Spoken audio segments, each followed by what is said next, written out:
Okay, we're going to look at the last tab now, the circular channel again. We're going to solve the Manning's equation, that is solve for normal depth in a circular channel.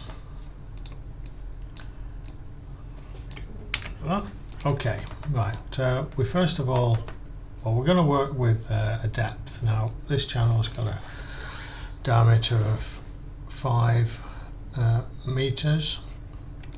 The initial value, well, I usually use 1, but sometimes quite handy to use half the diameter if you want a general number to start with, but we'll use 1 here.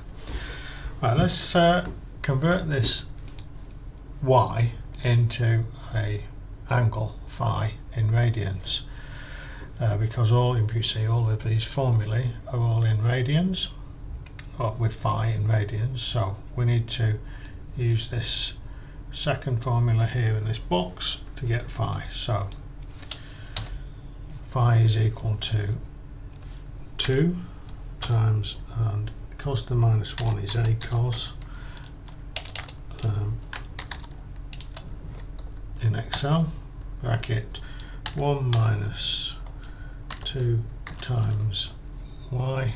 It's not letting me select that, so I'll just type in B18 divided by the diameter, which is constant. Okay, 1.85 radians.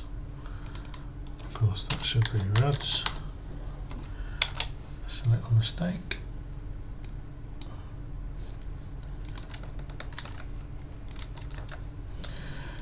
Right, the area. So we use that area formula, which will be equal to bracket phi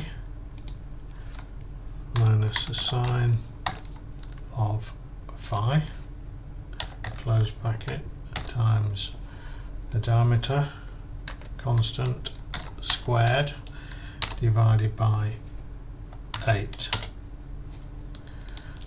The weighted perimeter, it's a bit easier this one, which is equal to phi times the diameter fixed divided by 2. R, as usual, is equal to A over P.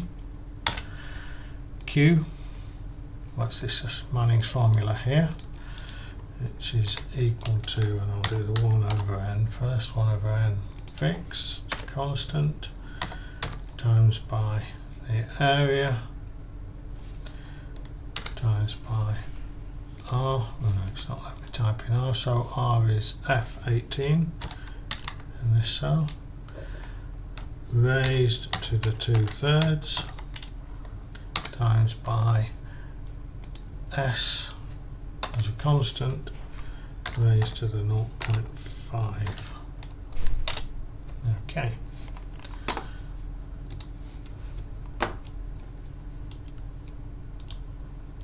Q, absolute value Q, circular channel, well, it doesn't matter that it's circular, but it's Q, the target Q, fixed, minus our estimate. So we're way out here, the percentage will be about 80 odd, but let's calculate that percentage. So it's the Q error divided by the value Q fixed times by 100%, way out. So let's just pull all those values down. Let's check got the formulas right. I'll put another 1 in there. Yes, they're all the same. So let's try 2. Okay, that's even worse, even bigger. So let's try 0.5. It's getting smaller, but it looks like it's probably going to be smaller still, 0.25. Okay, so we now see that the answer is between as that's gone negative to positive, the answer is between 0.25 and 5, so 0.3. Okay, a lot better, 0.33. Okay, well that's excellent answer there, we've got that. Percent error is less than 1, less than 0.5. let's do the secant method. We can copy over the formulas from the top, drag them to the bottom. We need to type in our secant formula as normal. So equals the previous y minus the function of the previous y times, times in there, times previous y minus the y before that, all divided by the function of the previous y minus the function of the y before that, double bracket close, and we can just drag that to the bottom, and we see that converges to 0.33. Now I've started with some different values here. I said you might sometimes start with d over the diameter of, well, I need a smaller one and a larger one, so what about d over 4?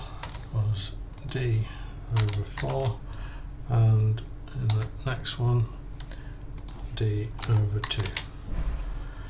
Okay, converges as well.